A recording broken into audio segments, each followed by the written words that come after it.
S, ಇದು ಕಾಂಗ್ರೆಸ್ನಲ್ಲಿ ಬಣಬಡಿದಾಟ ತಾರಕಕ್ಕೇರಿದ್ರೆ ಈಗ ಬಿಜೆಪಿಯಲ್ಲೂ ಕೂಡ ದೊಡ್ಡ ಬಣಬಡಿದಾಟ ಶುರುವಾಗಿದೆ. ಏನಂತಂದ್ರೆ ಯತ್ನಾಳ್ ವರ್ಸಸ್ ವಿಜಯೇಂದ್ರ ಬಣಬಡಿದಾಟ, ಪಟ್ಟಕ್ಕಾಗಿ ಹೋರಾಟ ಶುರುವಾಗಿದೆ. ಕಳೆದ 3-4 ತಿಂಗಳಿನಿಂದ ಈ ಒಂದು ಹೋರಾಟ ಶುರುವಾಗಿರುವಂತಹದ್ದು.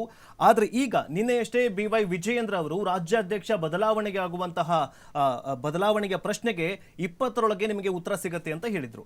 ಆ ಪ್ರಶ್ನೆಗೆ ಉತ್ತರ ಈ ಒಂದು ಬೈಟ್ ಹೇಳಿದ ತಕ್ಷಣ ನಮ್ಮ ಯತ್ನಾಳ್ ಅವರು ಏನ್ ಮಾಡಿದ್ದಾರೆ ಅಂತಂದ್ರೆ ಭಿನ್ನರ ಬಳಗ ಮತ್ತು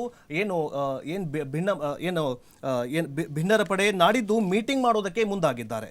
ಅಂದ್ರೆ 20ರೊಳಗೆ ಉತ್ತರ ನೀಡ್ತೀನಿ ಅಂತ ವಿಜಯೇಂದ್ರ ಹೇಳಿದ್ರು. ಅದೇ ದಿನ ಭಿನ್ನರು ತಯಾರಿ ನಡೆಸ್ತಾ ಇದ್ದಾರೆ. ಒಂದು ಮೀಟಿಂಗ್, ರಹಸ್ಯ ಮೀಟಿಂಗ್ ಮಾಡೋದಕ್ಕೆ ರೆಡಿ ಆಗಿದ್ದಾರೆ.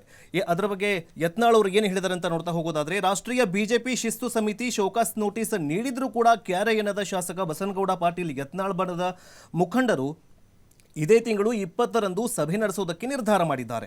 ಪಕ್ಷದ ರಾಜ್ಯಾಧ್ಯಕ್ಷ BY ವಿಜಯೇಂದ್ರ ವಿರುದ್ಧ ಸಿಡಿದೆದ್ದಿರುವಂತಹ ಯತ್ನಾಳ್ ಬಣದ ಮುಖಂಡರು ಈ ಸಭೆ ನಡೆಸುವ ಮೂಲಕ ತಾವು ನಿಷ್ಕ್ರಿಯರಲ್ಲ ಅನ್ನುವಂತಹ ಒಂದು ಸಂದೇಶವನ್ನ ರವಾನೆ ಮಾಡೋದಕ್ಕೆ ರೆಡಿಯಾಗಿದ್ದಾರೆ. ಕಳೆದ 3-4 ತಿಂಗಳಿಂದ ಮೊದಲಿಂದನೂ ಕೂಡ ಈ ಬಣ ಬಡಿದಾಟ ನಡೀತಾ ಇದೆ. ಆದರೆ ಈ ಸರ್ತಿ ಬಸನಗೌಡ ಪಾಟೀಲ್ ಯತ್ನಾಳ್ ಅವರು ಯಾಕೋ ಬಿಡುವಂತಹ ಲಕ್ಷಣಗಳು ಕಾಣಿಸ್ತಾ ಇಲ್ಲ.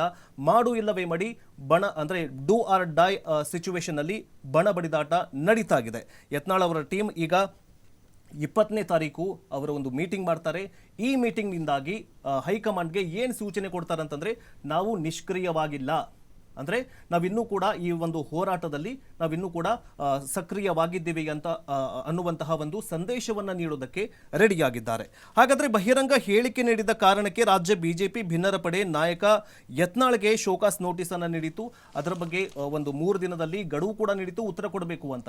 ಆದರೆ ಇದೆಲ್ಲದಕ್ಕೂ ಕೂಡ ಕ್ಯಾರೆ ಎನ್ನದೆ ಇಷ್ಟು ದಿನಗಳವರೆಗೆ ಅಂದರೆ 2-3 ದಿನಗಳಿಂದ ಸೈಲೆಂಟ್ ಆಗಿದ್ದಂತಹ ಯತ್ನಾಳ್ ಯಾವಾಗ BY ವಿಜಯೇಂದ್ರ ಅವರು 20ಕ್ಕೆ ಅಂದರೆ ಬರುವ 20ನೇ ತಾರೀಕಿಗೆ ರಾಜ್ಯಾಧ್ಯಕ್ಷ ಬದಲಾವಣೆಯ ಪ್ರಶ್ನೆಗೆ ಉತ್ತರ ನಾನೇ ನೀಡ್ತೀನಿ ಅಂತ ಯಾವಾಗ ಹೇಳಿದ್ರು, ಆವಾಗಲೇ ಯತ್ನಾಳ ರೆಬಲ್ ಟೀಮ್ ಮತ್ತೆ ರೆಬಲ್ ಆಗಿದೆ.